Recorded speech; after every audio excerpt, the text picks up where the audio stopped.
안녕하세요, 여러분. 저는 현재 나이 40대 후반이고 중학생이 된 딸을 키우고 있는 학부형입니다. 저에게 몇 년 전에 일어났던 아주 웃기고 기가 막힌 일을 한번 풀어볼까 싶어서 이렇게 사연을 올리게 되었습니다. 저는 나이가 30이 되었을 무렵 지금의 남편을 소개받아 만나게 되었습니다. 소개팅이라는 자리가 불편하기도 하고 약간 편견이 있었다고나 할까요? 이 나이에 아직도 여자친구가 없어서 주변 사람들의 소개로 사람을 만나야 한다는 게 마음에 걸리는 부분이긴 했습니다. 간곡한 지인의 부탁에 자리를 나가게 되었는데 상대방은 연봉도 꽤 높고 키도 183cm나 되고 얼굴도 훈훈하게 생긴 34살의 남자였습니다. 저는 그 남자를 보자마자 더욱 의심을 하게 되었죠. 모난 구석이 하나도 없는데 왜 여자친구가 아직도 없을까 하고 말입니다. 길 가다가 명함만 뿌려도 여자가 따라붙을 것 같은 사람인데 이런 소개팅 자리를 전전긍긍하고 있다는 게 이상하지 않겠습니까? 그래도 사진으로 받아본 외모가 제 이상형에 가깝기도 하고 무엇보다 키가 큰 사람을 선호하고 있었기에 소개팅을 했습니다. 제가 여자치고는 키가 꽤 큰 편이라서 외적으로 마음에 들었고 만나보니 예상과는 다르게 진중하고 깔끔한 성격을 가지고 있길래 연애를 시작하게 되었습니다. 2년 정도 진득하게 만나본 뒤 제 나이 32살이 되었을 때 프로포즈를 받고 결혼을 하기로 약속했는데 그제야 이 남자가 저에게 속사정을 이야기하더라고요. 사실은 자기가 오래전에 결혼을 약속했었던 여자가 있었는데 파혼을 하게 되었었다는 과거 연애사였습니다. 그런데 그 이유가 다른 것도 아닌 예비 시모와 예비 신우 때문이었다고 털어놓더군요. 저는 갑자기 받은 황당한 고백에 놀라서 이게 다 무슨 소리냐고 물어보니까 예비 시모와 예비 신우가 시집살이를 시키듯 결혼하려고 약속했던 전 여자친구에게 핀잔을 줬다는 겁니다. 전 여자친구가 이혼 가정에서 자라 아버지와 단둘이 살고 있었고 내놓으라 할 직업이 따로 없었던 여자여서 그랬는지 시댁 식구들이 엄청나게 무시를 했었다고 하더라고요. 결국은 전 여자친구가 견디지 못하고 파혼 선언을 했고 결혼이 파투나는 바람에 상처를 입어 오랜 시간 혼자 지냈다고 했습니다. 한동안 여자 만날 생각이 전혀 없었는데 지인들 등살에 못 이겨 저를 소개받게 되었고 마음이 깊어져서 결혼까지 하고 싶어졌다고 이야기를 하더군요. 아무튼 예비 신우도 2년 전에 결혼을 했고 예비 시모 또한 자기가 그 이후로 여자를 만나지 않으니 걱정이 심해져서 간섭을 줄였다고 했습니다. 앞으로는 절대 참견하지 않겠다는 조건을 걸고 결혼을 하겠다고 허락을 받아왔으니 저에게 걱정을 하지 말라고 이야기를 하긴 하더라고요. 자기가 다 지켜줄 수 있다고 이전 같은 상황은 절대 만들지 않겠다고 저에게 후원장담을 했습니다. 근데 솔직히 제 입장에서는 너무나도 찝찝한 이야기지 않겠습니까? 그런 말뿐인 약속은 필요 없다고 이야기를 했죠. 결혼을 다시 생각해보는 게 좋겠다고 시간을 가지자고 강경하게 나가니까 조바심이 난 예비신랑은 저에게 각서를 쓰겠다고 했습니다. 신우가 시집갈 때 본인이 돈 5천만 원을 빌려줬었는데 신우가 시집살이를 시키려고 들면 그 돈을 가지고 협박이라도 해서 괴롭히지 못하게 만들겠다는 것이었습니다. 시모가 괴롭힐 경우를 대비해서 1년 동안은 혼인신고를 미루고 살았으면 좋겠다 하니 그 조건까지 받아들이고 각서를 쓰자고 하더라고요. 아파트 명의도 제 명의로 해두겠다고 생활비 통장이며 적금 통장이며 전부 제 명의로 해주겠다고 했습니다. 무슨 일이 생겨도 본인에게 무조건 이야기해달라고 하는데 믿음이 가더라고요. 그래서 약속했던 모든 걸 꼭 지켜달라고 신신당부를 한 뒤 결혼을 준비하게 되었습니다. 아니나 다를까 시댁에 인사를 드리러 갔더니 예비 시모가 저를 보자마자 입을 열었습니다. 대학을 어디 학교 나왔어? 우리 아들 만나기 전까지 남자는 몇 명이나 만나봤어? 음식은 좀 할 줄 알아? 아침에는 몇 시쯤 일어나니? 하면서요. 물어볼 게 얼마나 많은 건지 제가 입을 열기도 전에 질문만 수십 개가 쏟아지는 듯한 느낌이었습니다. 어안이 벙벙했던 저는 날카롭지 않게 대꾸하려고 그런 질문은 왜 하시는 거냐고 조심스럽게 물어봤습니다. 그랬더니 예비 시모가 하는 말이 자기가 궁금해서 물어보는 건데 왜 라는 말은 왜 하는 거냐고 하더라고요. 저도 밀리지 않으려고 질문하시는 내용이 조금 이상한 것 같다고 대답했죠. 그때까지만 해도 예비 시모를 최대한 존중하려고 노력했습니다. 저는 예비 시모에게 대학은 땡땡 여대를 나왔고 남자를 몇 명 사귀어 봤냐는 질문에는 딱히 대답할 가치가 없는 것 같다. 음식은 기본은 할 줄 안다. 결혼 후에는 남편과 같이 입맛을 맞춰 나갈 거니까 둘이 같이 요리를 하면서 해결해 나가겠다. 평일 아침에는 출근 시간 맞춰서 일어나고 주말에는 늦잠을 잔다고 시모의 질문 속도에 맞춰 쏟아내듯 이야기를 했습니다. 그러니 예비 시모는 한술 더 떠서 대학은 마음에 드니까 합격. 근데 남자 관계는 마음에 썩 안 드네? 하시더라고요. 제가 아무 소리 안 하고 가만히 있으니까 저를 빤히 보더니 근데 왜 음식을 우리 아들이랑 같이 하겠다는 거니? 하시는 겁니다. 그래서 저도 속으로 더 이상 대우를 해줬다가는 내가 말리겠다 싶어서 웃으면서 대답했죠. 그럼 어머님이 같이 해주시게요? 매일 저녁마다 저희 집으로 오셔서 반찬 해주시는 거예요? 했더니 시모가 끙 하시면서 아무 말도 못 하시더라고요.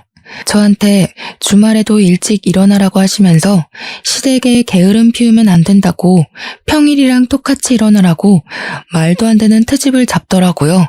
알겠다고 대신 남편이랑 같이 아침부터 일찍 일어나서 운동도 하겠다고 했더니 자기 아들은 피곤해서 주말에는 쉬어야 한다고 호들갑을 떨더라고요. 저도 일하는 사람인데요. 그럼 저도 쉬어야 하지 않을까요? 자기야, 우리 주말에는 배달 음식 시켜 먹으면서 좀 쉬자 했죠.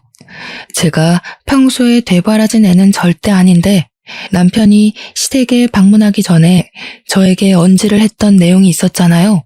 고부간의 갈등이라든지 시집살이라든지 거기다가 자기가 무조건 제 편을 들어주겠다고 각서까지 썼으니까 뒤는 보지도 않고 일단 지른 거죠.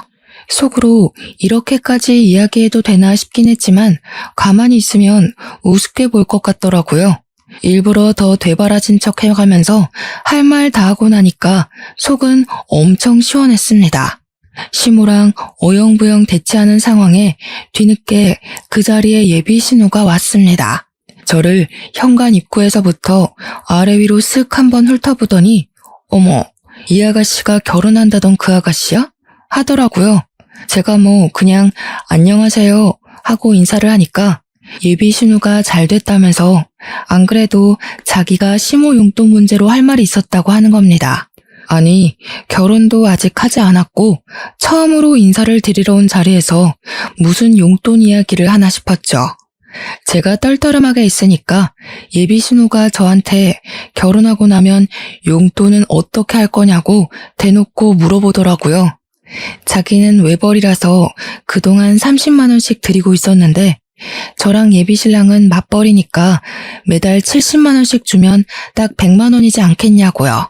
시모가 생활하는데 그 정도 용돈은 있어야 넉넉하지 않겠냐고 하면서 100만 원 맞추는 거 찬성이지? 하시더라고요. 저는 솔직하게 말했죠.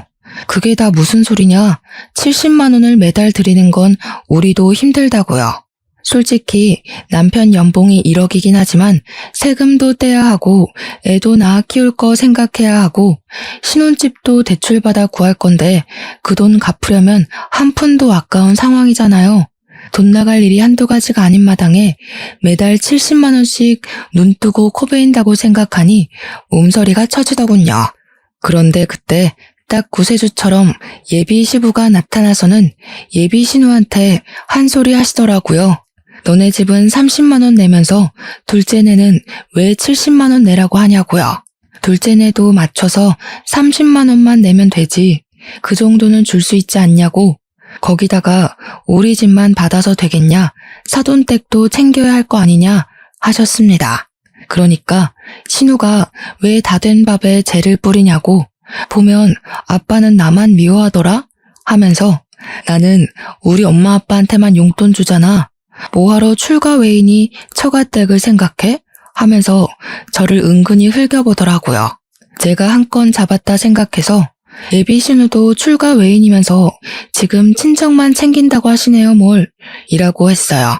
그러니까 시부가 제 편을 계속 들어주시면서 우리 사위는 부모님이 다 돌아가셔서 챙길 곳이 없어서 그런 거 아니냐고, 그럼 네가 70만 원 내라 하셨습니다.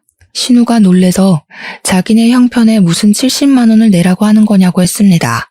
그러자 시부가 콧방귀를 끼면서 너네 형편만 따질 줄 아는 거냐고, 애들 일은 애들이 알아서 할 거니까 괜히 쫓지 말고 신경 쓰지 말라고 하더군요.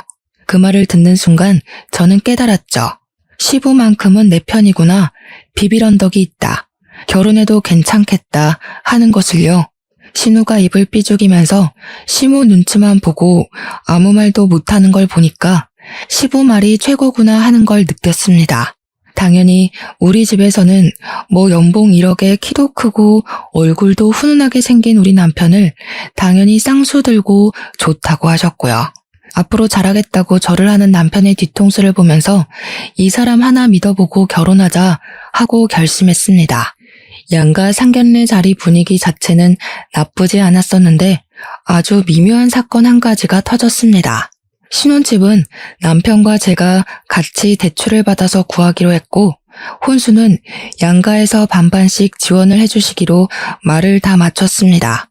예단이니 예물이니 한창 떠들면서 훈훈한 분위기를 이어가는 와중에 신우가 갑자기 음식을 앞에 두고 우욱하면서 헛구역질을 하는 거예요. 순간 온 가족이 얼음이 되어서 신우를 빤히 쳐다보니까 신우가 웃으면서 사실 자기가 임신을 했다고 이야기를 하는 겁니다. 저는 기가 막히고 코가 막혔죠. 다른 자리도 아니고 굳이 저와 남편의 상견례 자리에서 임신했다고 말을 하는 게 뭔 행동인가 싶어서요. 제가 저도 모르게 허 하면서 신우를 바라보니까 신우가 자기 임신한 사실을 많은 사람들 앞에서 축하받고 싶었다고 하는 겁니다. 거기서 멈췄으면 사연에 덧붙이지도 않았을 텐데 글쎄 이 정신 나간 신우가 우리 부모님한테 그러는 거예요. 임신한 게 축복이니만큼 사돈 어르신들도 자기한테 선물 하나 해주시라고요. 제가 속으로 이게 무슨 개 같은 경우인가 하고 신우를 보고 있는데 저희 부모님도 무척이나 당황하신 거죠. 말로는 축하드려요 사돈 하는데 시모가 축하하면 성의를 보이심이 어떠냐고, 사돈 댁에서 선물 하나 해주세요. 말로만 축하하지 마시고요. 하는 겁니다. 어쩜 그리 모녀가 쌍으로 뻔뻔할 수 있는지 제가 가만히 있어서는 안 되겠다 싶더라고요. 그래서 신우한테 다른 날도 아니고 제 상견례 자리에서 갑자기 이게 무슨 소리냐고 사납게 물어봤죠.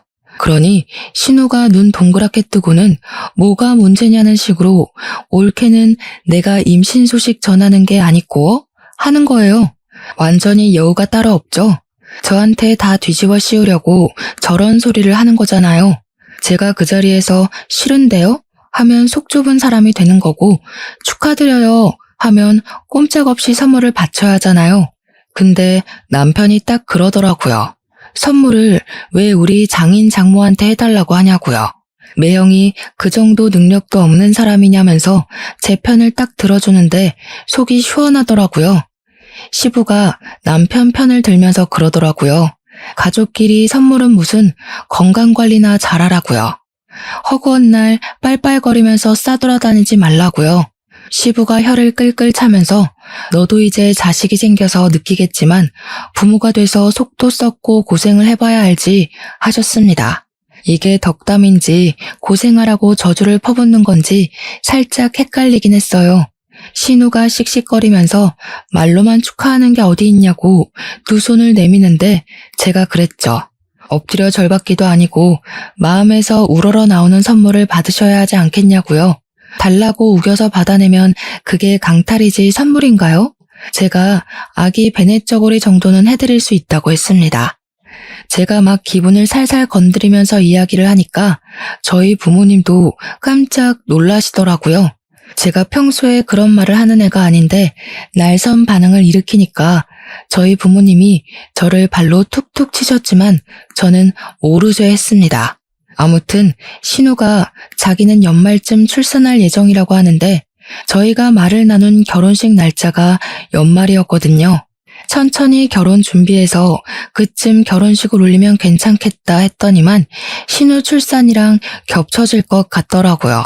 다시 날짜를 상의하면서 결혼식을 조금 일찍 하는 게 좋겠다 하는데 신우가 그러는 겁니다. 결혼식에 예쁘게 입고 가려면 몸매 관리도 좀 해야 하니까 더 미뤘다가 자기 살 빼면 하라고요. 기가 막히지 않습니까? 이게 말인지 똥인지 어이가 없어서 제 결혼식에 신우 몸매가 뭐가 중요하냐고 그냥 서둘러서 하겠다고 했죠. 원래 일이라는 게 연달아서 터지기 마련이잖아요. 분명 남편이랑 저랑 결혼 전에 피임을 잘하고 있었는데요. 축복이라는 게 갑자기 찾아오게 된 거죠. 제가 임신을 하게 된 것이었습니다.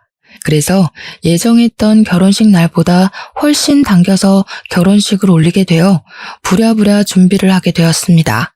너무나도 급작스럽게 이뤄진 결혼에 양가에서도 개눈 감추듯 결혼식을 올리게 되었다며 조금 서운해하시기도 했죠. 근데 원래는 각서에 결혼하고 나서 1년 동안은 혼인신고를 하지 않기로 했었잖아요. 아이가 생겨서 혼인신고를 하긴 해야 할 것 같은데 당장 하기에는 또 마음에 걸리고 남편과 상의 후에 아이 낳기 전에 혼인신고를 하자고 약속을 하게 되었습니다. 저의 출산일은 다음 해 2월이었어요. 배가 나오기 전에 식을 올려야 한다고 생각을 했기에 천천히 여유를 가지고 준비하려고 했던 결혼식을 2달 만에 준비했고 저는 임신 4개월째에 결혼식을 올리게 되었습니다. 시댁에서는 겹경사라고 손주가 2이나 생긴다면서 엄청나게 좋아하셨고요. 저는 임신을 해서인 건지 결혼하고 나서 엄청난 간섭과 시집살이에 시달릴 거라 생각했던 것과는 반대로 걱정할 일은 전혀 없었습니다. 시모도 그렇고 신우도 그렇고 임신을 해서 그런 건지 트집 잡는 걸 딱 멈추셨거든요. 시댁에는 제사할 것도 딱히 없었고 명절에도 딱 하루만 시간 내서 같이 보내고 집으로 각자 돌아가는 그런 시기였습니다. 그래서 명절에도 뭐 밥을 한다거나 벌초를 간다거나 하는 일이 없었죠. 그렇게 시간이 흐르고 흘러서 12월이 되어 신우는 건강하게 아들을 출산하게 되었고요. 저도 그 다음 해에 2월에 아들을 출산을 했습니다. 건강하고 뽀얀 우리 아들을 보면서 정말 남편과 끌어안고 얼마나 울었는지 모르겠습니다. 시부모님은 2분 다 갑자기 생긴 손주 둘에 푹 빠져서 정신이 빠질 정도로 좋아하셨는데 아무래도 우리 아들이 대를 이어야 할 아들이라고 생각하셨던 것 같아요. 시부가 티가 날 정도로 우리 아들을 더 예뻐해 주시긴 했거든요. 과자를 사 먹으라고 용돈을 마구마구 찔러주셨고요. 신우는 항상 그걸 가지고 불만을 토로했고 차별당하는 기분이 좋지 않다며 저에게 계속 이야기를 해댔습니다. 아무래도 시부성을 따른 손주가 더 귀한가 보다 하면서 차별 노래를 불러대니 저와 남편은 가시방석에 앉은 듯 했죠. 미안한 마음도 들고 하니까 저랑 남편이 일부러 신우네 아들 선물을 더 많이 챙기기도 했고요. 근데도 신우는 고마운 줄 모르고 맨날 우리 아빠가 나는 출가 외인이라 그러냐? 우리 애는 신경도 안 쓰네 하면서 서운해했습니다. 불만만 가득 뿜어대면서도 시댁에 와서 죽치고 있으니까 저도 너무 불편했죠. 하지만 시부가 매번 저에게만 용돈을 따로 찔러주시니까 할 말이 없는 입장인 거예요, 제가. 그렇게 시간이 흐르고 흘러서 3년쯤 흘렀던 어느 날 시부가 갑자기 우리 아들에게 뭐 필요한 거 없냐고 물어보시더라고요. 곰곰이 생각을 해보니 이제 슬슬 책이나 교구 같은 걸 사줘야겠다 하고 마음을 먹었었거든요. 가격이 꽤 나가서 고민 중이었는데 시부가 물어보니까 냉큼 동화 전집이랑 교구 같은 게 있었으면 좋겠다고 이야기를 했죠. 근데 통도 크게 120만원짜리 교구 세트를 주문을 해주신 거예요. 저한테 자기가 후기 100개도 넘게 보면서 고른 거라고 하시는데 너무 마음에 들었죠. 시부한테 몇 번이나 감사합니다, 감사합니다 하고 친구들에게 자랑하고 싶어서 SNS에 딱 올렸는데 그걸 신우가 봐버린 거죠. 네, 제가 멍청했다는 거 잘 알고 있습니다. 하지만 신우랑 저랑 친구가 아니라서 염탐하고 있는 줄은 생각도 못했어요. 신우가 난리를 치면서 우리 아빠가 사줬다고? 나는 그런 거 사주지도 않았는데 왜 올케한테만 사줘? 하더라고요. 그러면서 저한테 우리 아빠가 사준 거니까 나눠 쓰자고 하는데 제가 할 말이 없어서 알겠다고 했죠. SNS에 올리지만 않았어도 이런 일이 없었을 텐데 제 팔자 제가 꼰 거 아니겠습니까? 필요한 거 있으면 빌려가시라고 이야기를 했더니 신우가 당장 와서는 몇 가지 교구를 들고 가더라고요. 그런데 짜증나는 게 신우가 빌려갔다 하면 함흥차사인 겁니다. 돌려줘야 하는데 돌려주지도 않고 빌려가기만 잔뜩 빌려가고요.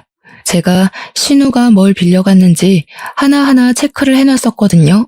근데 한 10개 빌려가면 돌아오는 건 7, 8개밖에 없는 겁니다. 도둑놈도 아니고 빌려달라고 할 때마다 빌려줬는데 왜 들고 오지를 않는 건지. 거기다가 낙서 같은 것도 해오고 잘 떨어지지도 않는 스티커를 잔뜩 붙여오기도 하고요.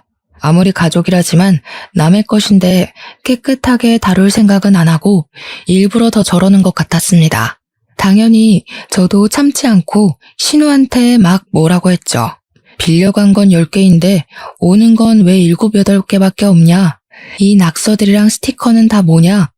우리 아이 교구랑 책에다가 왜 조카 이름을 적어두냐고요. 자기 것인 거 마냥 이름 적어두는 건 진짜 선 넘는 일 아닌가요? 너무 열이 받더라고요.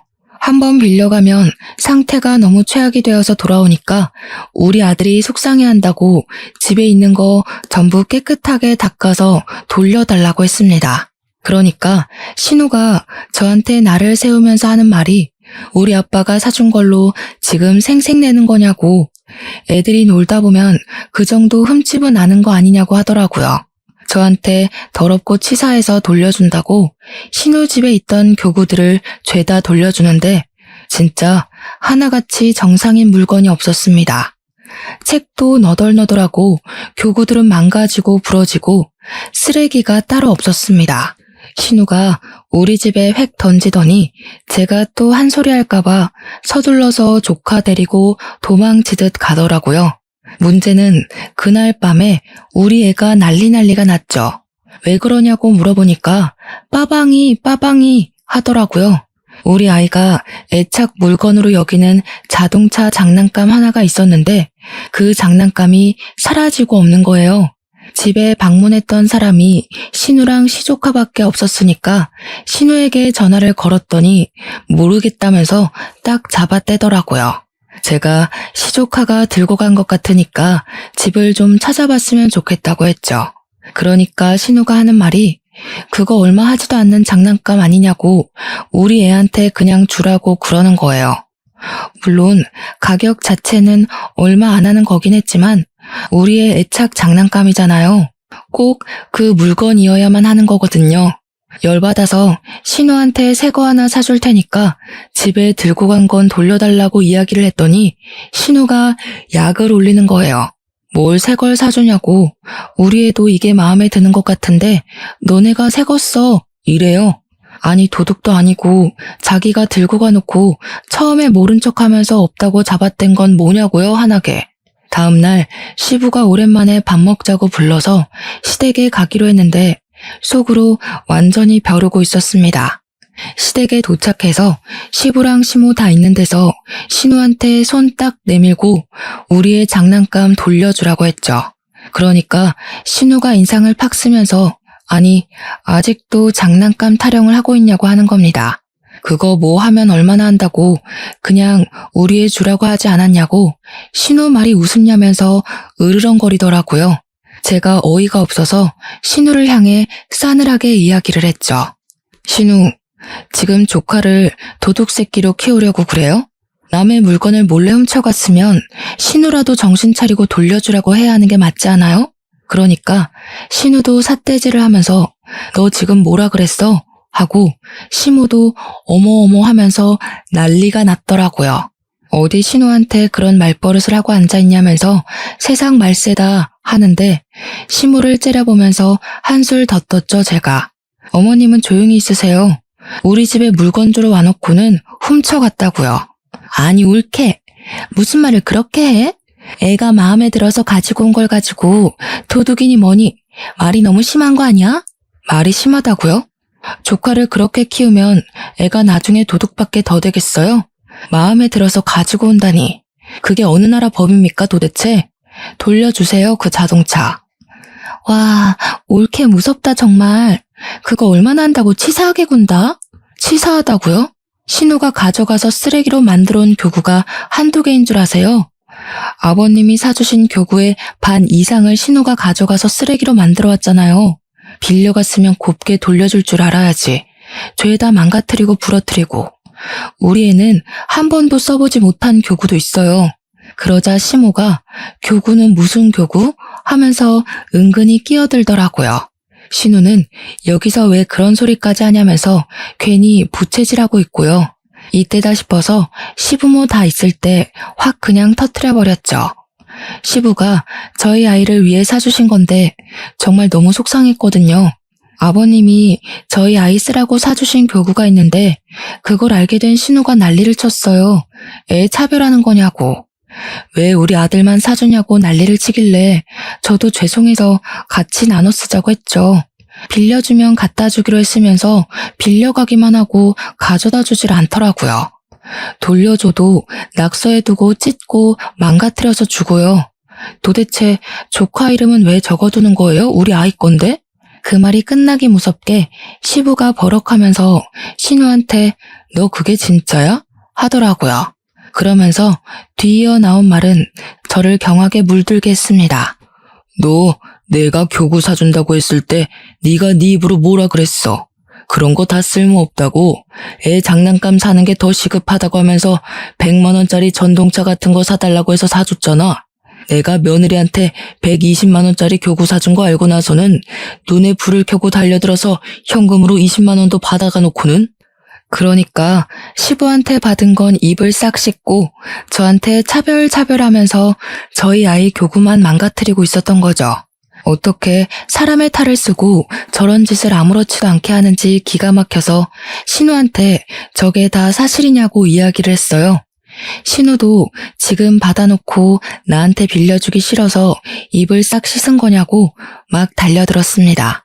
그러니까 신우가 당황해하면서 교구를 같이 쓰자고 한 건 옳게 아니냐면서 자기가 뭘 잘못했냐고 하대요.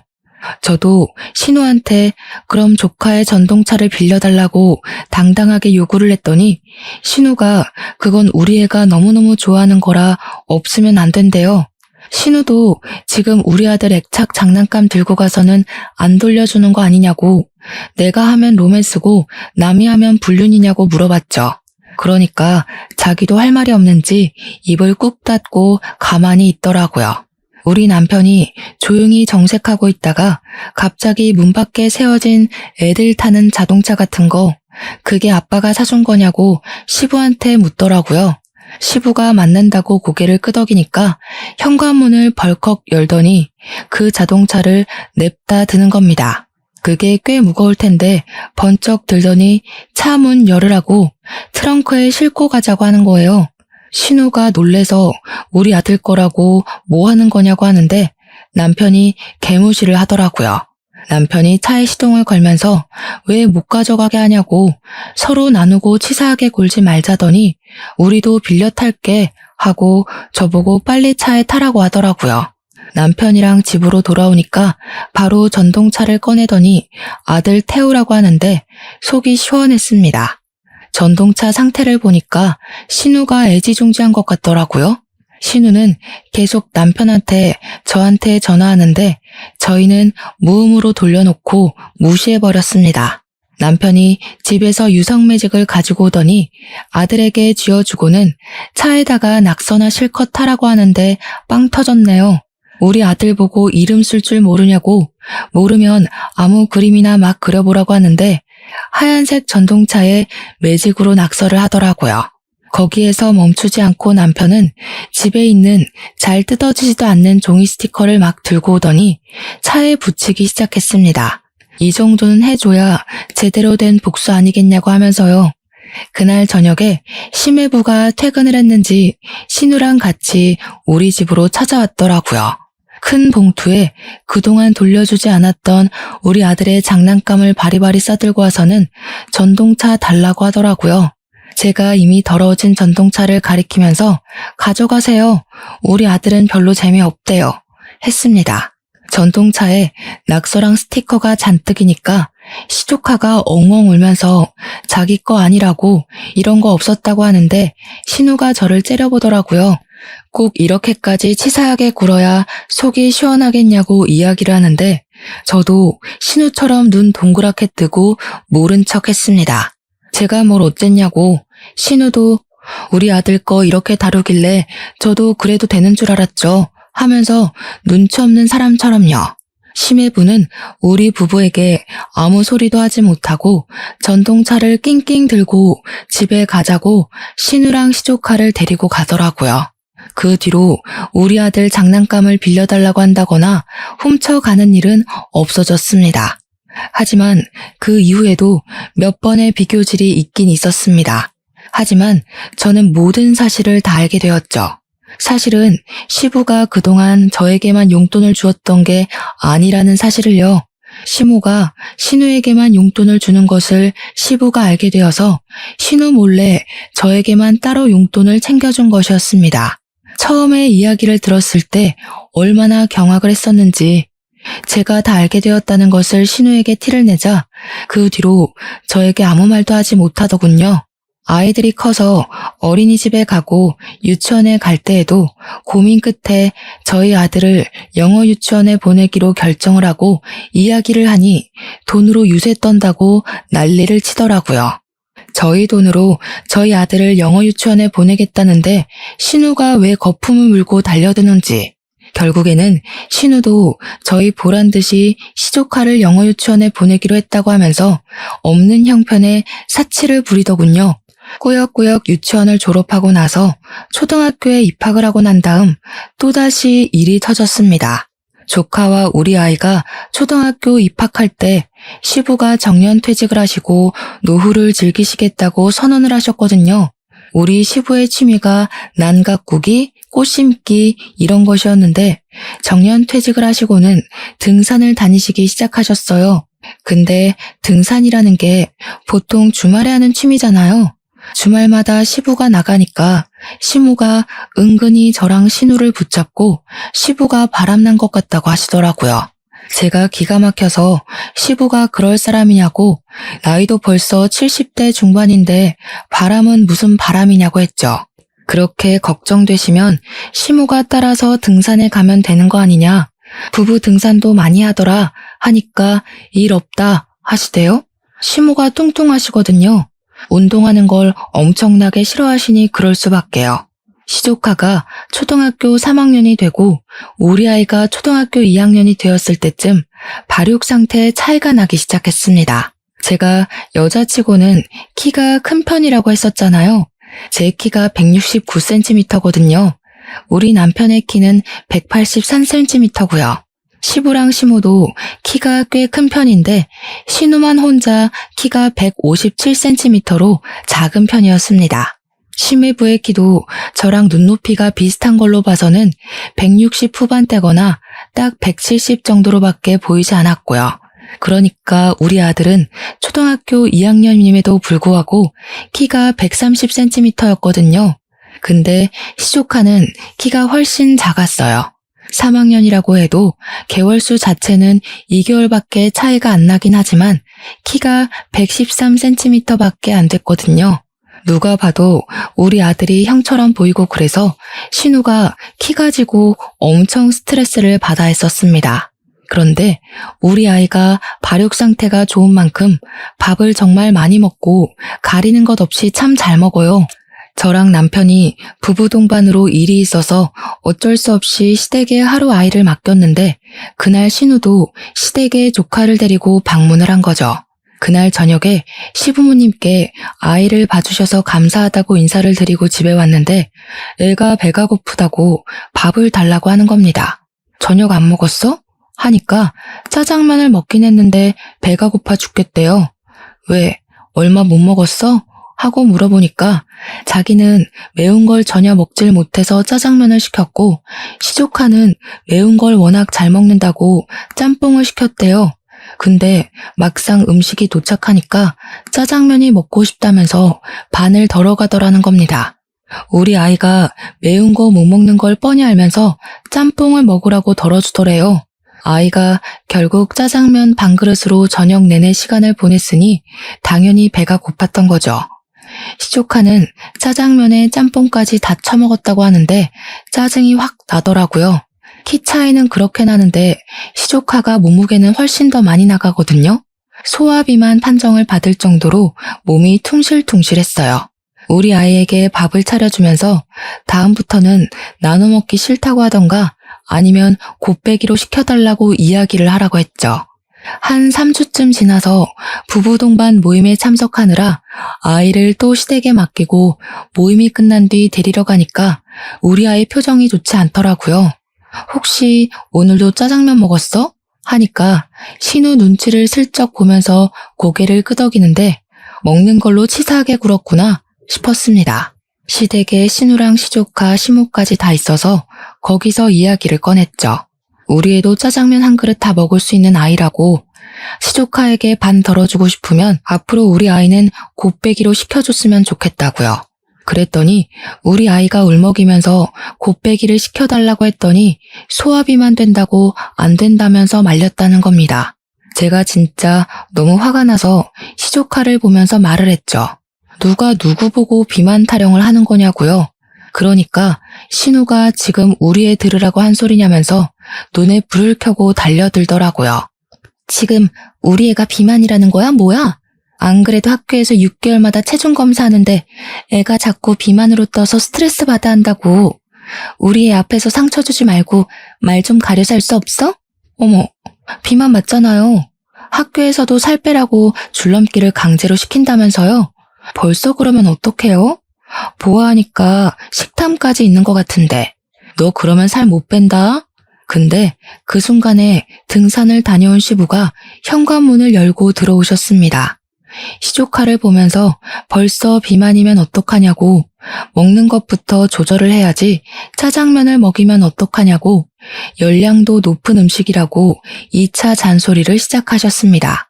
그러니까 신우가 키 크려면 가리는 것 없이 먹어야 하는 거라면서 비만은 무슨 비만이냐고 이거 다 키로 갈 거라고 하더라고요. 그래서 제가 풋 하는 소리를 일부러 내면서 웃었죠. 신우, 키는 유전인 건 몰라서 그래요? 신우도 작고 심해부도 뭐 아무튼 먹는 거 조절하는 게 좋을 것 같아요.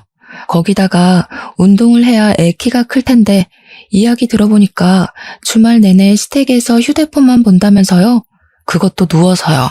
시부가 듣다 안 되겠는지 시조카한테 앞으로 주말마다 할아버지 따라서 등산을 가자고 했습니다. 그러자 시조카가 기겁을 하면서 등산 죽어도 싫다고 하는 거예요. 시부가 등산이 얼마나 좋은 운동인지 아냐고 같이 가면 재밌을 거라고 하니까 시조카가 거기서 폭탄을 딱 던진 겁니다. 할아버지, 등산 가서 여자 만나는 거라던데 할머니랑 엄마가 할아버지 바람났다고 그랬어. 그 말에 당연히 집안 사람들 표정이 싹 굳고 사색이 되었죠.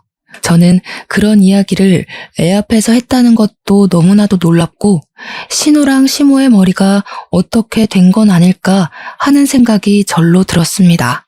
시부가 너무 놀라서 눈을 껌뻑껌뻑 하더니 얼굴이 새빨갛게 달아올라서 시모랑 신우를 향해 소리를 치셨습니다. 뭐가 어쩌고 어째? 하는데 정말 집안에 접시가 깨져나가겠구나 싶을 정도로 큰 소리였습니다. 시모가 놀래서 아니 그게 아니라 하면서 변명을 할 준비를 하고 신우는 서둘러서 시조카의 입을 틀어막았습니다. 저와 남편, 그리고 우리 아들은 놀래서 아무 소리도 못하고 가만히 서 있었죠. 시부가 팔을 부들부들 떨면서 시모에게 삿대질을 했습니다. 이 인간들이 뭐가 어쩌고 어째? 바람? 이 할망구가 노망이 났나? 내가 등산을 같이 가자고 할 때는 죽어도 싫다고 하더니 바람이 뭐? 첫째 너는 생각도 없이 그걸 지 자식 있는 데서 씨부리고 있어? 부끄럽지도 않아? 뭐 잘난 소리라고 지 입으로 떠들어 제껴? 아니 아빠, 그냥 농담 삼아서 한 말인데 뭐 이렇게 화를 내고 그래. 아빠가 주말마다 등산에 가니까 그냥 우리끼리 우스갯소리로. 농담할 게 따로 있지. 얘 며느리야. 너도 이 헛소리를 들은 적 있냐? 시선이 전부 저한테 한데 모였는데 이때다 싶은 마음도 슬쩍 들더라고요. 그래서 고개를 끄덕끄덕했죠. 그러니 시부가 거실에 있던 휴지값을 시모 쪽으로 던지면서 화를 내셨습니다. 이 인간들이 단단히 노망이 났다고 당장 병원에라도 가둬야 하는 거 아니냐고요. 그런 소리를 씹으려서 사람을 부도덕한 사람으로 몰아간다고 하시면서 시부가 시모에게 그러셨습니다. 뭐 눈에는 뭐만 보인다더니 당신이 그런 소리를 자기한테 해도 되냐고요. 그 말에 시모가 사색이 되어서 왜 또 옛날 이야기를 꺼내고 그러냐고 하는데 저랑 남편은 영문을 몰라서 시부모를 쳐다만 봤죠. 이 옆에 내가 몇 년 전에 바람이 났을 때도 내가 눈 꼭 감고 한번 넘어가 줬는데 이제는 나를 바람난 인간으로 몰아? 이런 부도덕하고 몰상식한 인간 같으니라고. 꼴도 보기 싫어. 나가. 그러더니 신우를 향해서 말씀하시더라고요. 네가 네 엄마 데리고 나가라고요. 끼리끼리 지지고 볶고 잘 살아보라면서 냅다 큰 보스턴백을 들고 오셔서 짐 싸라고 시모에게 던지셨어요. 시모는 끝까지 잘못했단 소리 없이 짐 싸서 신우 집으로 가시더라고요. 근데 신우가 제 코가 석자인 사람이잖아요. 며칠 지나고 신우가 시모에게 눈치를 줬나 봐요. 집으로 돌아가라고요.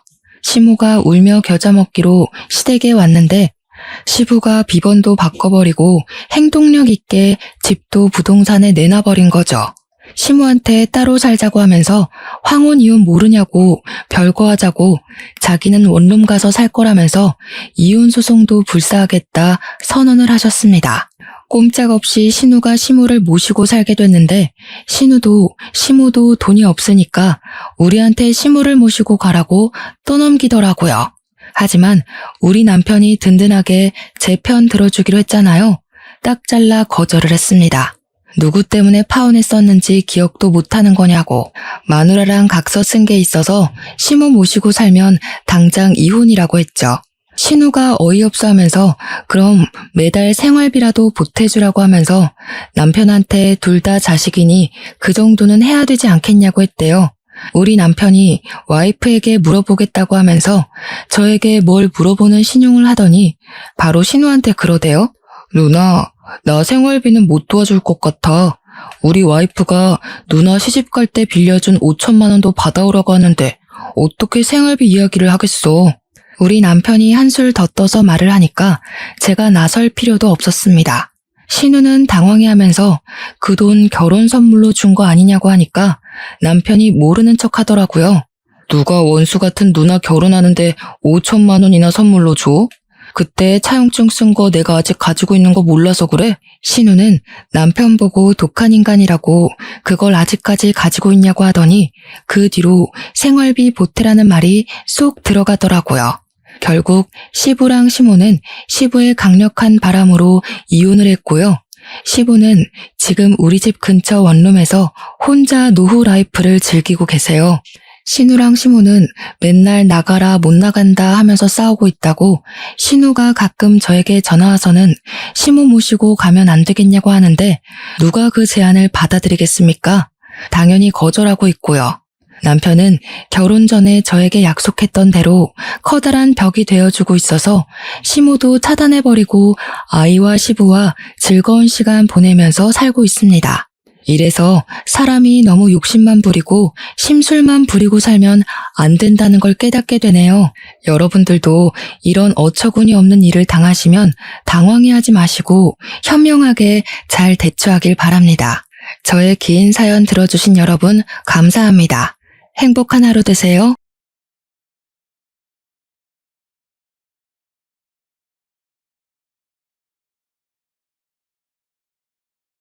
안녕하세요. 저는 결혼 7개월 만에 이혼한 30대 여성입니다. 연애 기간보다 더 짧은 시간을 보내고 결혼을 끝내게 될 줄은 몰랐네요. 그게 가능하기도 하다는 걸 이번 경험을 통해서 처음 알았습니다. 기분이 썩 좋은 일은 아니지만 비도 오고 꿀꿀한 기분을 어디 달랠 곳이 없어서 사연을 써보고자 합니다. 날씨처럼 꿀꿀한 저의 사연 들어보시고 부디 여러분들은 저희 남편 같은 사람 안 만나셨으면 좋겠어요. 저는 치과 의사입니다. 동네 괜찮은 곳에 병원을 냈고 저 혼자 원장이어도 제법 운영이 잘 되는 치과였습니다. 남편을 만나게 된 건 의사 대 환자로서였어요. 남편이 저희 치과를 이용하기 시작한 다음부터 제게 적극적인 관심을 보여줬는데요. 처음에는 남편의 관심이 상당히 부담스러웠어요. 그런데 사적인 감정 때문에 환자를 따로 안 받는 건 의사로서 말이 안 되잖아요. 제가 정중히 거절하면 되는 마음이고 계속 밀어내다 보면 남편이 호의 표시를 그만하겠지 싶었어요. 그런데 남편은 치료를 다 끝냈는데도 한 번씩 우리 병원에 들러서 직원들에게 음료수 사주고 도시락을 쏘고 하더라고요. 한 번은 남편의 그런 행동에 따로 경고를 하기도 했었어요. 그만해달라고 말이죠. 근데 그 상황에서 남편은 오히려 제게 고백을 해버리더라고요. 저더러 따로 연락하는 남자나 맞선이 예정된 상대가 있는 게 아니라면 한 달만 만나달라고 하대요. 웃기게도 너무 사정을 하길래 제가 결국 알겠다고 하고 받아줬어요. 대신 한 달 뒤엔 그만해달라고 했죠. 그렇게 친구처럼 만나기 시작했는데 말도 안 되게 저는 남편의 매력에 빠져버렸습니다. 한 달이 끝났는데 남편이 제게 다시 고백을 했는데 그땐 제가 한 달 전과 다른 마음으로 받아주게 되었어요. 신기하게도 그 인연으로 결혼까지 하게 되었네요. 남편은 일반 중소기업 사원입니다. 시모는 남편 초등학생 때부터 시부랑 일찍 사별하고 혼자서 남편을 대학까지 졸업시켰다더군요. 시부가 돌아가신 이후 시모랑 남편은 참 어렵게 살았다고 했습니다. 시모 혼자서 남편 키우느라 장사도 하고 배달도 하고 설거지 등등 굳은 일은 다 하면서 말이죠. 그 얘기 들으니 만나보지도 못한 시모가 문득 존경스러웠습니다.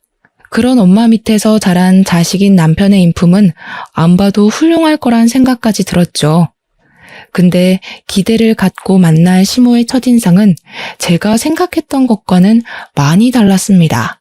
일단 성격이 당황스럽게도 좀 깐깐했어요. 약간 자격지심이 있는 것 같기도 했고요. 결혼 인사를 갔던 날 처음 만났는데요. 시모가 고생 많이 해온 사람처럼 생기긴 했더라고요. 시모 연세가 우리 엄마랑 동갑이라 들었는데 솔직히 연세를 몰랐더라면 저희 엄마보다 더 많아 보이긴 했습니다. 어쨌든 시모가 제게 처음 한 말이 꽤나 직설적이었기에 아직도 기억에 남아있는데요. 나는 우리 아들 정말 귀하게 키웠어요. 일확천금이 있어도 우리 아들이랑은 안 바꿀 정도로요.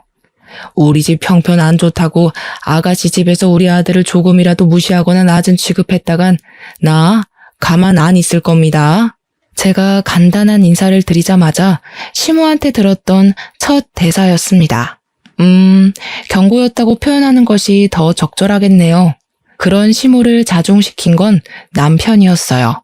남편도 시모의 갑작스러운 경고에 당황한 것 같더라고요. 그럴 리가요.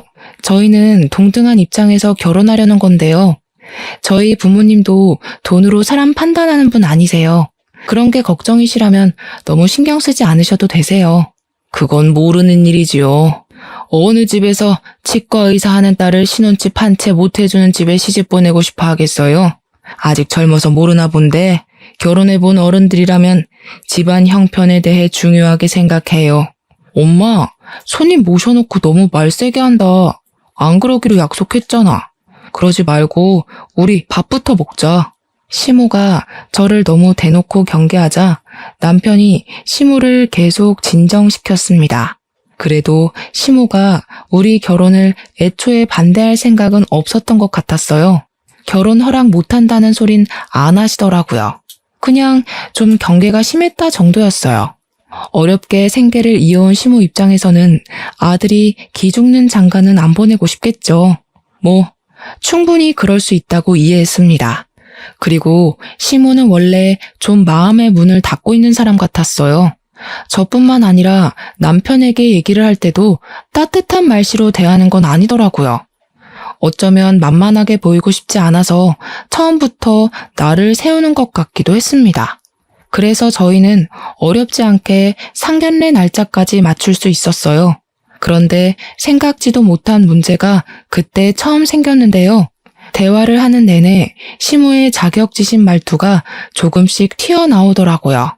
저랑 남편은 젊으니까 시모가 하는 말을 어른이 해주는 조언이나 충고라고 생각하고 넘길 수 있거든요. 근데 나이 또래 사람에게 충고하는 말투를 사용하면 자칫 상대방의 반감을 불러일으킬 수 있단 말이죠. 저는 우리 아들이 워낙 좋다고 하니까 결혼시키는 겁니다. 저도 이 결혼 엎어진다고 아쉬울 거 없는 사람이에요.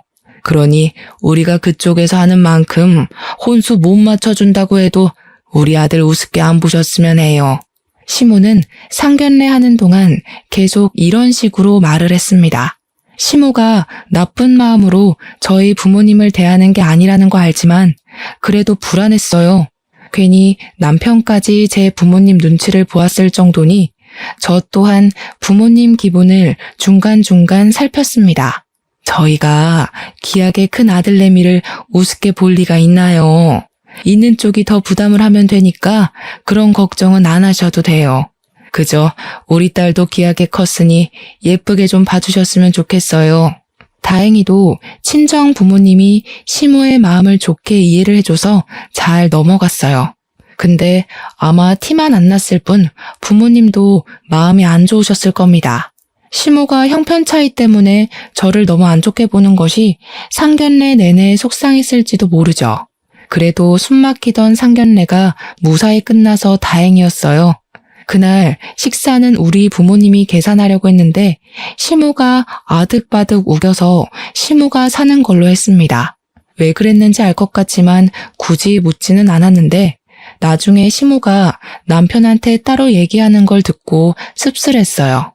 시모가 남편에게 이런 사소한 식사값마저 우리 부모님 쪽에서 내도록 하면 우리 집안 같은 사람들이 은근 남편 집안을 무시한다고 남편한테 잘 새겨들으라 조언을 해주고 있더라고요. 정작 저희 부모님은 혹시 시모가 괜한 자격지심으로 저를 괴롭게 하진 않을까 그걸 걱정하셨거든요. 그래도 남편이 저랑 시모 중간에서 다리 역할을 잘해줘서 상견례 이후에도 큰 문제는 없었어요.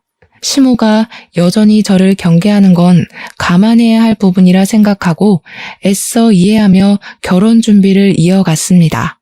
제게는 주기적으로 참석하고 있는 모임이 하나 있어요. 결혼하기 전 모임 사람들이 저 결혼한다니까 남편을 미리 소개해달라고 하더라고요. 그래서 남편에게 양해를 구해 의사 동기 모임에 남편을 데려가 소개한 적이 있었습니다. 저는 예비부부 자격으로 참석했지만 그 모임에 오는 사람들은 다 결혼을 해서 부부 모임이나 다름없는 곳이었어요. 그중 제가 결혼 막차를 타는 입장이었죠. 제 친구들이랑 친구들 남편을 만나는 자리라고 했더니 남편이 상당히 긴장하길래 불편하면 안 가도 된다고 말해 주었어요. 그랬더니 남편이 그건 또 아니라대요. 제 친구들한테 잘 보이고 싶다 보니까 뜻하지 않게 긴장되는 거라고 괜찮다고 하더라고요. 그 모습이 귀여워서 저는 안심시켜주면서 데려갔어요. 이렇게 순수한 남편을 친구들한테 얼른 자랑하고 싶어서 저 또한 들떠 있었습니다. 실제로 모임 사람들한테 남편 자랑을 엄청 했어요. 친구들은 제가 이렇게까지 신나 있던 적이 없었는데 남편의 파워가 대단하다며 제 남편을 덩달아 칭찬해 주었습니다. 그런데 그곳에서 생각지도 못한 문제가 발생했는데요.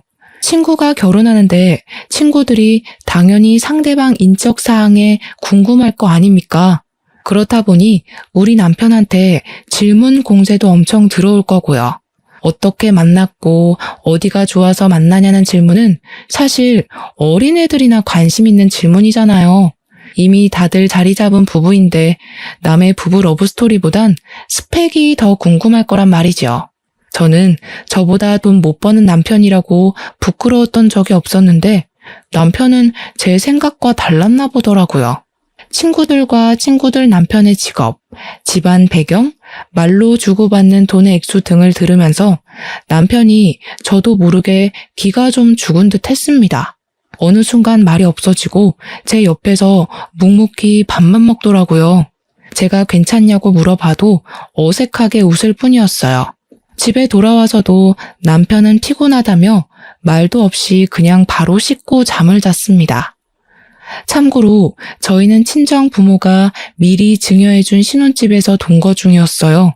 아무튼 저는 남편이 자는 바람에 대화를 더 못해보고 걱정만 해야 했습니다. 남편이 뭐 때문에 기분이 안 좋은지 알 것 같아서 그렇게 생각하지 않아도 된다고 말해주고 싶었는데 그럴 수 없었어요. 실제로 친구들이 우리 남편 스펙이 좀 떨어지더라도 사람 인품은 모인 남편들 중에서 최고 같다고 칭찬해줬거든요. 그 말이라도 꼭 전해주고 싶었는데 내일로 미뤄야 했지요. 근데 내일도 저는 남편을 위로해줄 수 없었습니다. 다음날 다짜고짜 시모가 집에 쳐들어왔거든요. 남편이 제가 늦게 일어나는 사이 어제 모임 일을 시모한테 얘기했던 건지 시모가 집에 들어오자마자 들고 있던 가방으로 저를 한 대 치면서 따지더라고요. 너 우리 아들한테 갑질했니? 돈 없는 집안이라고 무시했어? 내가 너 이럴 줄 알았다. 이런 식으로 사람 기죽여서 우리 아들 머리 위에 올라앉을 작정이었냐? 네? 무슨 소리세요? 어머님, 일단 진정하시고 앉아서 얘기해요. 이런 더러운 집구석 엉덩이 붙일 생각 없다. 왜? 내 아들을 그런 모임에 데려갔니? 어떤 취급받을지 뻔히 알면서 그런 잘난 사람들 앞에 내 아들을 왜 데려가? 그건 어머님이 오해하신 거예요. 남편도 오해하고 잘못 말씀드렸나 보네요. 그런 거 아니고요. 실제로 저희 친구들이 남편 보고 괜찮은 사람이라고 칭찬했어요. 그딴 아부 떨면 우리 같은 사람이 해벌쭉하고 좋아해 줄 거라 생각했니? 이 결혼하지 마라. 시고 올리기도 전에 우리 아들 기죽이는 며느리한테 절대 내 아들 안 보낸다. 기상하자마자 대체 이게 뭔 상황인지 그저 어안이 벙벙했습니다. 시모한테 해명하면서도 제가 무슨 말을 하고 있는지 헷갈렸죠. 시모의 갑작스러운 선포는 결혼식까지 일주일이 남은 상황이어서 더 당황스러웠어요. 남편이 잠깐 화장실에 가 있을 때 시모가 들이닥친 거였는데 그때 남편이 분주한 소리 때문인지 화장실 문을 열고는 시모를 발견하자마자 헐레벌떡 튀어나왔습니다. 자기 엄마를 말리기 시작했죠. 엄마, 내가 오지 말라고 했잖아. 나 괜찮다고 했지. 내가 알아서 할 테니까 끼어들지 좀 마. 괜찮긴 뭐가 괜찮아. 네가 얼마나 자랑스러운 아들인데 그깟 고위 직업이 뭐라고 사람을 고개도 못 들게 하고 말이야. 저 여자가 너를 진심으로 생각해줬다면 그런 모임에 데려가면 안 되지. 저를 저 여자라고 부르는 시모에게 좀 놀랐어요. 섭섭하기도 했습니다. 근데 시모가 저를 정말 나쁜 사람으로 몰고 있으니 더 서름이 차오르더라고요. 시모의 원망을 들으면서도 저는 제가 뭘 잘못한 건지, 이게 이렇게까지 소란을 피울 만큼 잘못한 일인 건지 납득이 잘 안 되었어요. 제가 멍 때리고 있는 사이 남편이 알아서 흥분한 시모를 데리고 현관으로 향했습니다. 신발을 신고 나가면서 저한테 미안하다고 시모 좀 집에 데려다주고 오겠다며 사라졌죠. 얼마 뒤 다시 돌아온 남편은 제 눈치를 보면서 들어왔어요. 그러면서 하는 말이 시모를 잘 설득했는지 파혼 얘기는 신경 쓰지 말라며 미안하다 사과를 해왔습니다. 자기 이번 모임 불편했어? 어머님까지 아셨는데 나한테 숨기지 말고 다 얘기해줬으면 좋겠어. 사실 불편하긴 했지. 당신 친구들은 전부 의사고 친구 남편들도 의사나 검사나 한 자리 하는 사람들인데 나는 그냥 일반 회사원이잖아. 내가 못나서 자기까지 못나 보일까봐 미안해서. 그런 생각이 들었으면 나랑 먼저 얘기를 해서 풀어야지. 어머님한테 전화해서 상담하면 어떡해. 그리고 당신은 내가 당신을 직업으로 판단할 사람으로 보였어? 그게 아니라 그냥 나 혼자 좀 그랬나 봐. 미안해. 다음부턴 당신한테 얘기해 줄게. 저는 남편에게 다시 한번 제 생각을 전하면서 남편의 있는 그대로의 모습을 사랑한다고 말해 주었어요. 마치 사춘기 아들을 달래는 기분이 들어서 조금 황당하기까지 했네요. 어쨌든 남편은 제 마음을 알아준 건지 지난 날을 돌아보면서 반성하였습니다. 그렇게 저희 결혼 준비는 잠깐의 방황을 해결하고 무사히 진행되었죠. 결혼식을 올리고 신혼여행 다녀올 때까지 계속 정신이 없었어요. 신혼여행 이후 한 달 정도는 신혼살림을 정리하는 데에 시간을 거의 다 뺏겼을 정도였습니다. 어느 순간부터 좀 한가해졌다고 느꼈을 때 사실 집들이를 할 수 있었는데도 저는 일부러 집들이를 생략했어요. 제 친구들이 집들이 언제 하냐고 기다리고 있었거든요. 친구들도 결혼하고 나서 집들이를 했고 어떻게 보면 저희 모임 사람들은 거의 당연하게 집으로 사람들을 초대했던 것 같습니다. 그런데 그걸 저는 안 하겠다고 했어요. 이유는 남편을 생각해서였습니다. 그 모임 사람들 때문에 결혼하기 전 처음으로 다퉈봤는데 다툼의 원흉을 굳이 또 불러서 남편과 제 사이의 불안을 다시 만들고 싶진 않았어요. 아무래도 남편이 기죽었던 것이 마음에 걸리더라고요. 그래서 저는 친구들에게 일일이 전화를 돌리면서 집들이를 못하게 된 사정을 설명했어요. 남편 때문이라고는 안 했고 그저 제가 바쁜 일정 때문에 어려울 것 같다고만 했죠. 그런데 제가 친구들에게 전화를 돌리는 걸 남편이 봤나 보더라고요. 전화를 다 돌리고 방에 들어갔더니 남편이 토라져서 제가 말을 걸어도 안 쳐다보는 겁니다. 그래서 저도 더 끈질기게 남편을 건드렸어요. 우리 서로 불만 있으면 대화로 풀자 했지 않냐고 했더니 남편이 결국 제게 할 말을 했는데요. 괜찮다더니 결국 날 친구들한테 소개하기 창피했던 거야? 왜? 친구들이 무슨 저런 남편을 만났냐고 당신이 아깝대? 그게 무슨 소리야. 내 친구들은 당신 좋게 본다니까? 사실도 아닌 말로 왜 자꾸 마음대로 상상해. 나는 당신이 불편할까봐 더 이상 신경 쓰이는 상황 안 만들려고 했던 거야. 내가 불편할까봐 그런 거 맞아? 당신이 불편해서 안 부르는 거 아니고 난 이제 당신 진심이 뭔지 모르겠다. 남편은 집들이에 대해서 갑자기 또 자격지심 장난 아닌 소리를 하더라고요. 제가 솔직하게 얘기를 해주고 그런 거 아니라고 왜 꼬아서 생각하냐 하는데도 남편은 더 이상 저랑 대화를 안 하고 싶다며 자리를 떠버렸습니다. 근데 웃긴 게 그렇게 혼자 삐쳤다가 시간 좀 지나면 혼자 풀려요. 이게 몇 번 반복이 되었었는데 어느 순간부턴 저도 지쳐서 그냥 내버려뒀습니다. 제가 남편한테 제 친구들 얘기를 안 하는데도 남편이 혼자 저를 밀어냈다가 당겼다가 하길래 그게 가끔씩 이해가 잘 안 되기도 했는데요. 굳이 싸우기 싫어서 남편한테 물어보진 않았거든요. 근데 남편이 결혼하고 나서부터 자기 직장에서 은근 저랑 비교를 당하나 보더라고요. 갈수록 예민해지더니 집에 와서는 저보다 우월하려고 기를 쓰는 느낌이 드는 겁니다. 어느 날 제가 일 때문에 잠깐 빨래를 밀었었는데 남편이 그동안은 별말 없다가 뜬금없이 그걸로 시비를 걸기 시작했어요. 이럴 거면 일을 그만두던가. 집에 여자가 있는데 어떻게 집안 꼴이 이렇게 엉망이야? 집 신경 안 쓰고 계속 일할 거면 차라리 나한테 돈이라도 주든지 해. 뭐? 집안일 안 한다고 돈 달라는 건 뭔 논리야? 그리고 집안일은 나만 해야 돼? 당신이 먼저 빨래 봤으면 좀 해줄 수도 있는 거잖아. 그럴 거면 아내랑 남편이란 말이 왜 있겠어? 우리 집은 다른 집이랑 다르게 남편이랑 아내 사이에 격차가 너무 없는 것 같아. 그러니까 내가 어디 가서 기를 못 펴는 거야. 집안의 가장은 난데 어디에서도 인정받을 부분이 없잖아. 당신 갈수록 이상해지는 거 알아? 직장에서 무슨 소리를 듣는 거야? 왜 이렇게 일만 다녀오면 예민해져서 난리야. 아, 됐고. 그래서 하고 싶은 말이 뭔데? 당신만 바깥일하고 나는 집안일만 했으면 좋겠다는 거야? 그래. 그게 부부 역할이 맞는 거지. 솔직하게 말하자면 나도 당신한테 남편 대우 받고 싶어.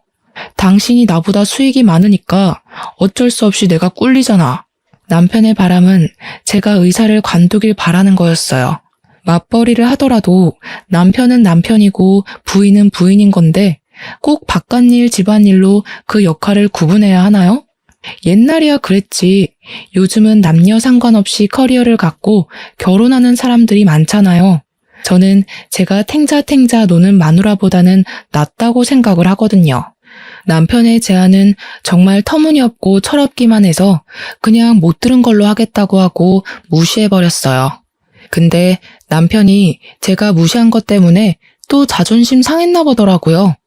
어느 날부터 저랑 마주할 때마다 드러내는 태도나 표정이 어색했습니다. 뭐 그렇다고 저한테 더 이상 시비를 거는 건 아니라서 별말 않고 넘겼어요.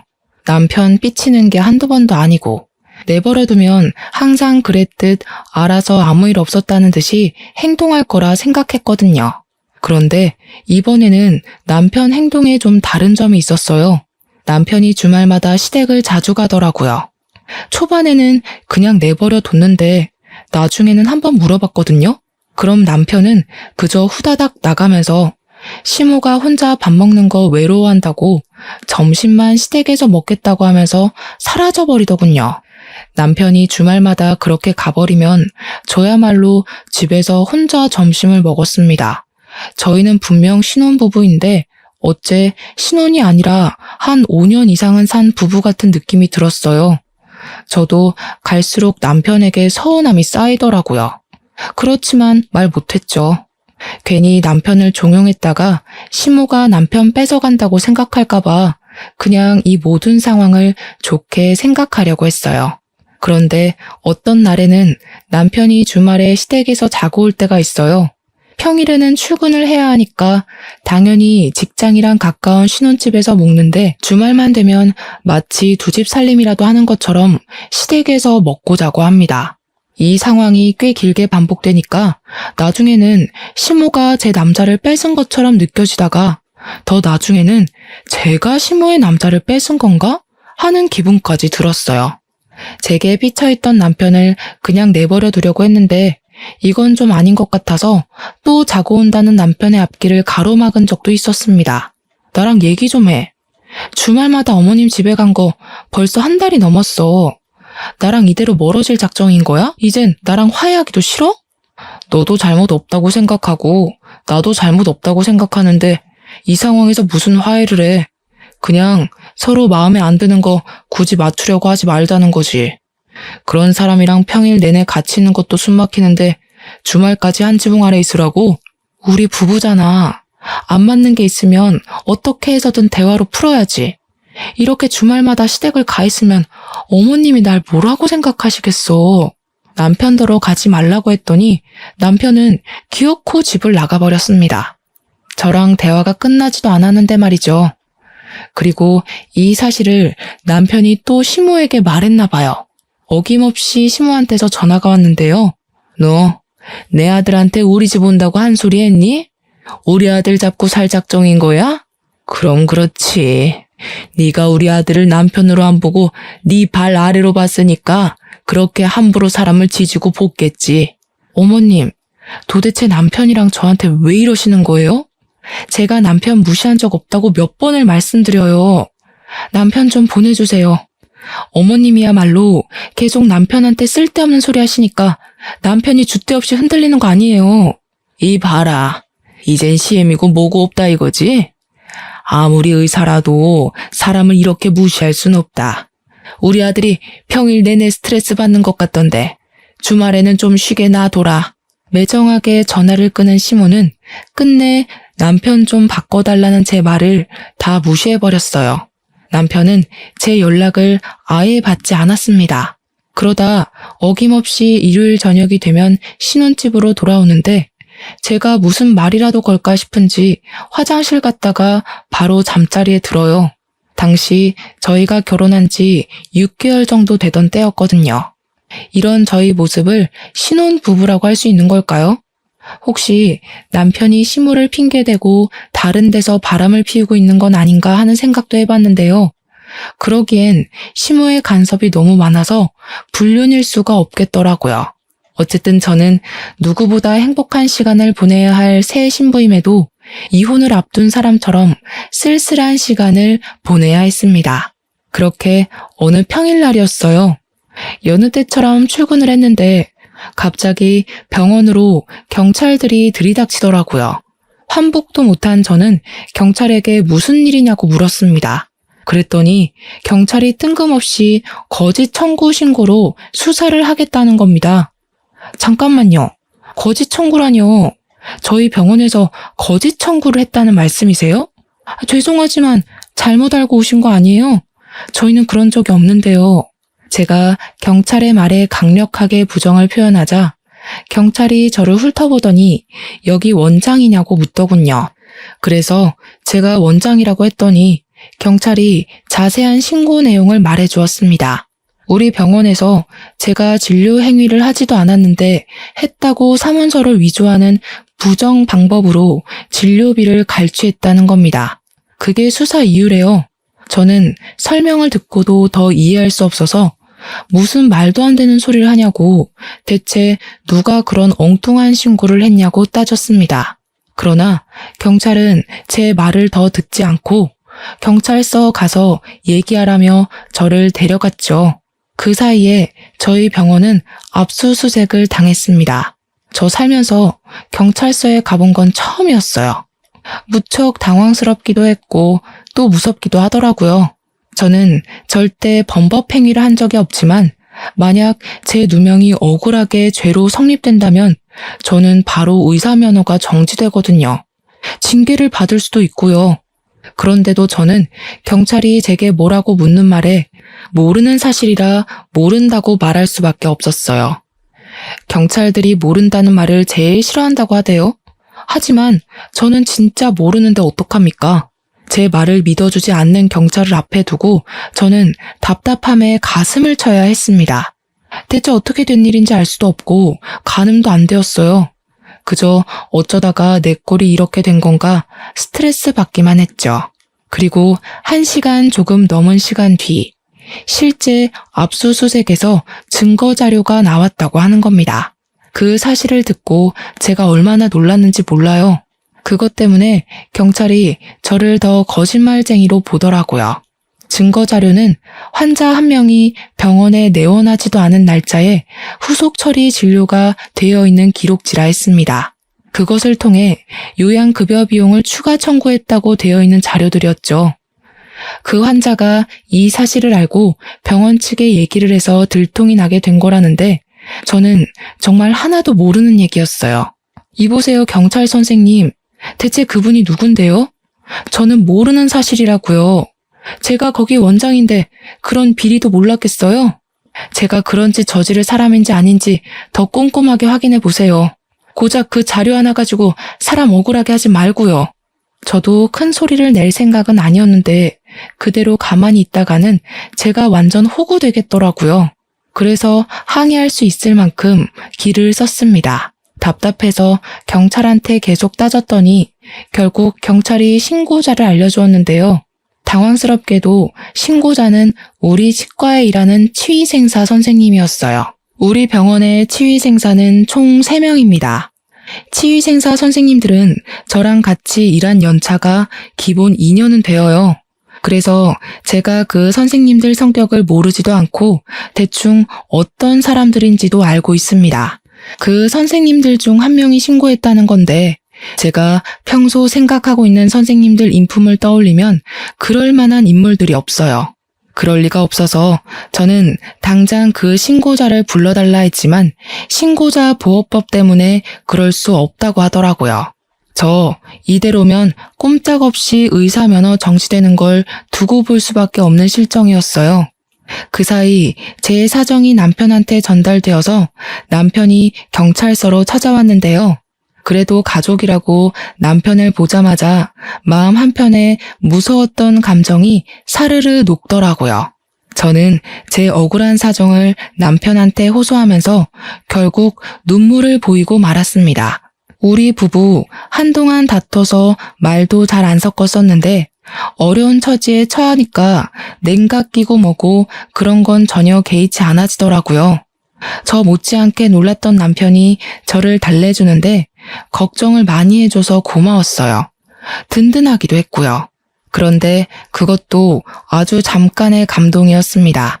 남편이 뜬금없이 황당한 소리를 하더라고요. 이참에 잘 됐어. 내가 일하면 되잖아. 당신은 그냥 집에서 푹 쉬면서 집안일하면 되지. 너무 걱정 마.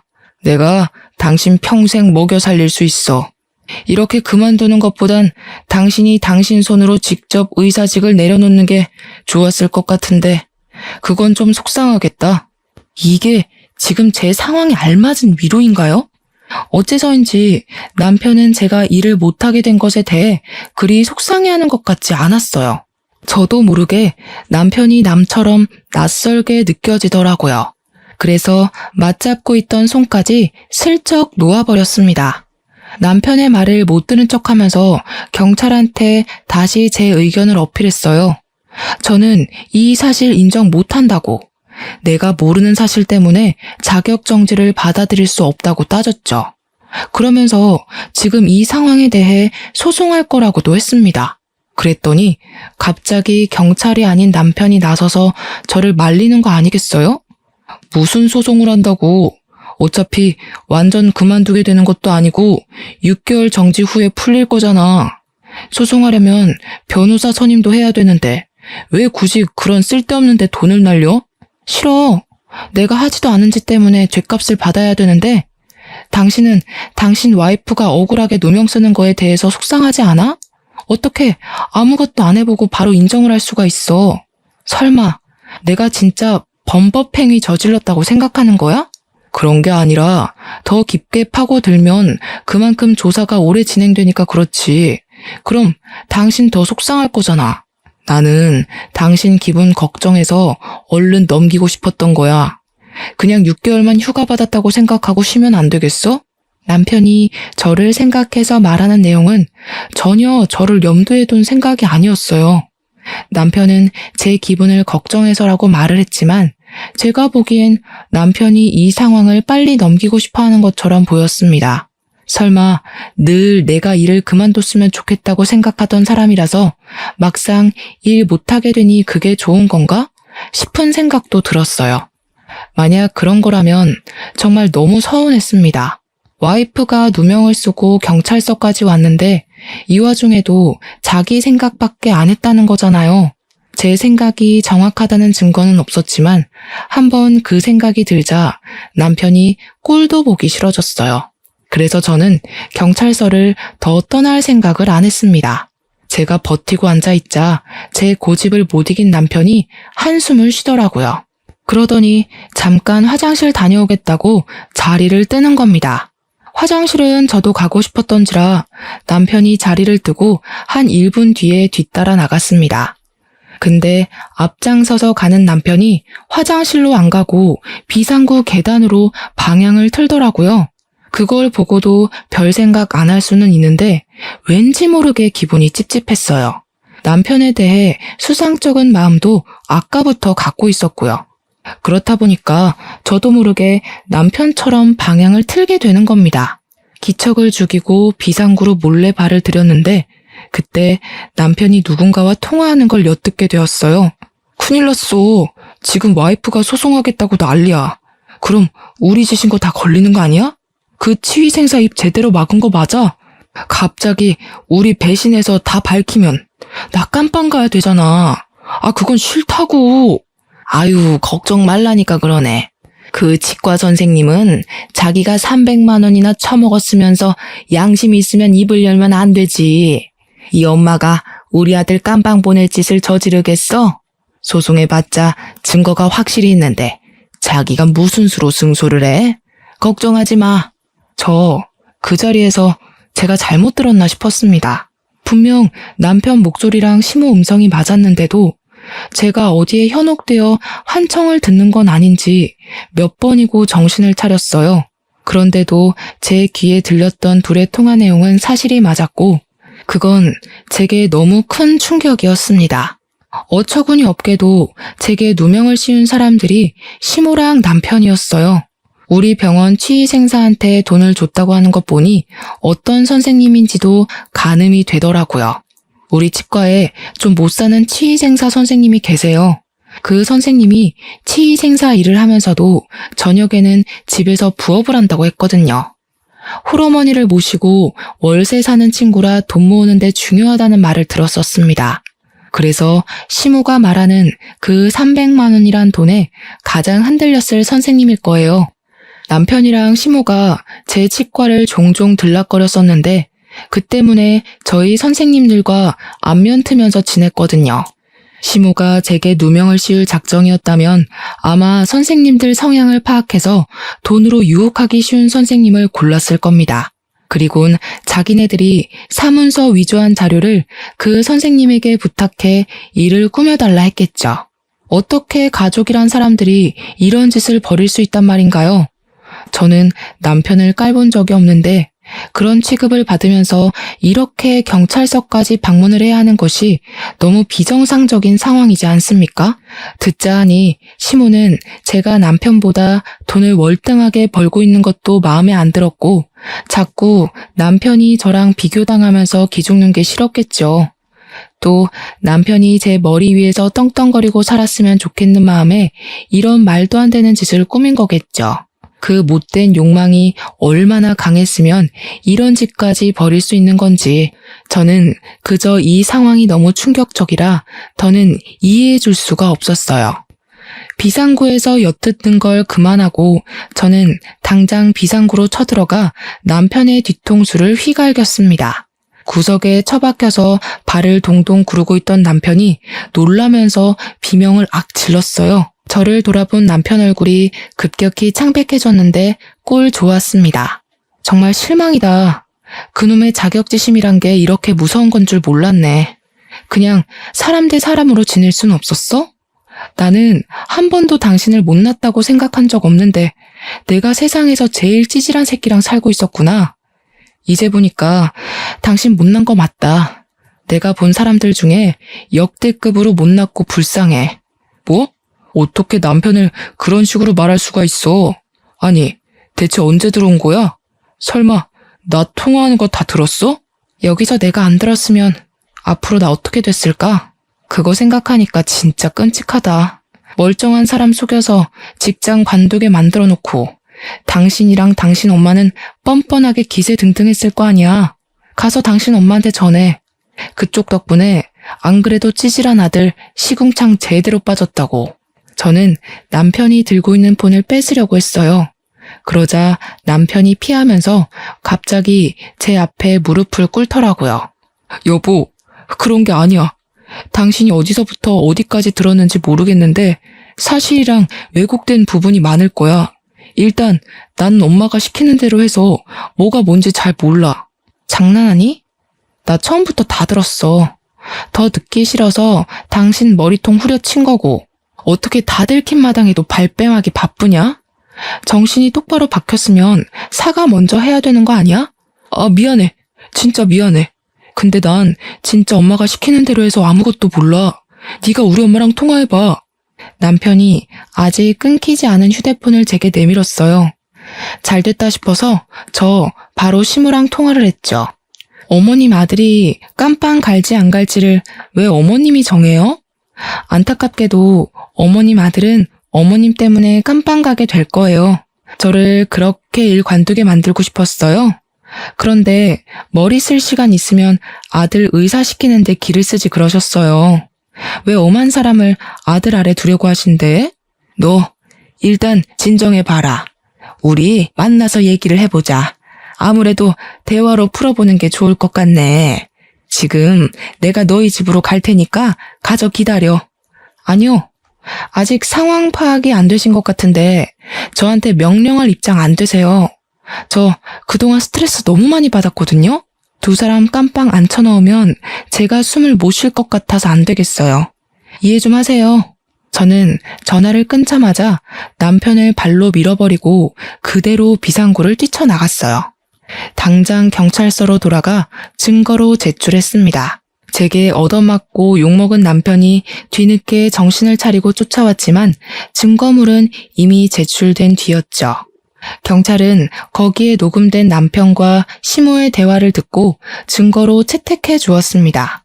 그때부턴 상황이 역전되어 시모랑 남편이 되레 구속이 되었어요. 사기죄와 사문서 위조죄는 제법 중죄라서 감방 살기 싫다는 남편은 끝내 감방 신세를 지게 되었죠. 그리고 범행을 도왔던 치위생사 선생님도 나중에 잡혀왔는데 그 선생님은 제가 그냥 합의해줬어요. 그 선생님은 나쁜 짓을 하려고 작정했던 게 아니라 돈 때문에 흔들린 거잖아요. 선생님의 어려운 생계를 걱정해서 고소는 안 했어요. 대신 우리 병원에서 해고하는 걸로 합의를 보았죠. 다행히 저의 의사면허 정지 처분은 취소 처리가 되었습니다. 하마터면 당당한 제 커리어에 빨간 줄이 그일 뻔한 게 계속 제 심장을 떨리게 만들었어요. 저에게 이런 짓을 한 그들을 용서할 수 없어서 고소를 했지만 그 전에 시모 얼굴 보고 꼭 한마디를 해주고 싶더라고요. 그래서 시모가 구속되기 전에 얼굴 보러 찾아갔었어요. 시모는 저를 처음 대면했던 그때처럼 날선 눈으로 노려봤습니다. 여태까지 아들 혼자 키우면서 열심히 사셔놓고 왜 스스로 무덤을 파셨어요? 얼마 안 남은 인생 아들도 못 만나고 시간만 축내게 생겨서 어떡해요?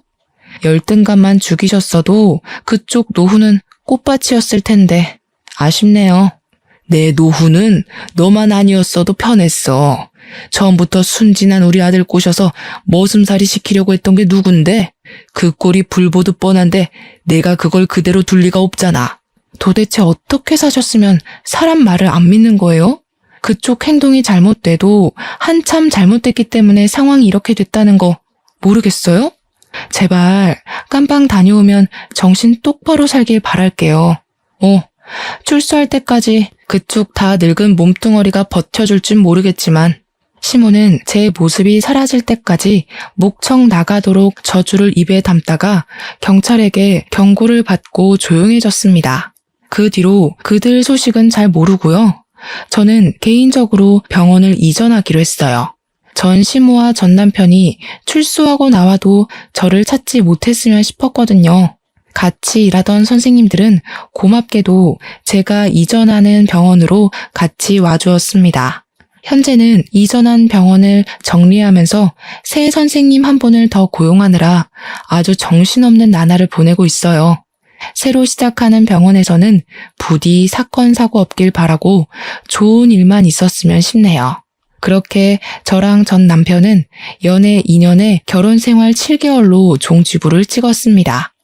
행복하고자 약속했던 결혼이었는데 너무나 불행했고 두 번 다시 결혼을 꿈꾸기 싫을 만큼 악몽 같은 시간이었어요. 부부가 결혼해서 마음 맞춰 사는 건 기적 같은 일이라는 걸 깨달았어요. 그리고 결혼 연차 10년, 20년 찍는 분들을 정말 존경하게 되었어요. 분명 안 맞는 부분도 있으실 텐데 수많은 고비를 넘고서 미래를 함께하고 계신 거잖아요. 박수받아 마땅한 분들이 아닌가 싶습니다. 아무래도 제 내면을 더 키워야 될 것 같아요. 당분간은 일에만 열중하면서 왠지 다시 얻은 것만 같은 저의 인생을 잘 가꿔보도록 하겠습니다. 꿀꿀했던 제 사연 들어주셔서 감사드리고요. 함께하는 동반자와 쭉 행복하셨으면 좋겠어요.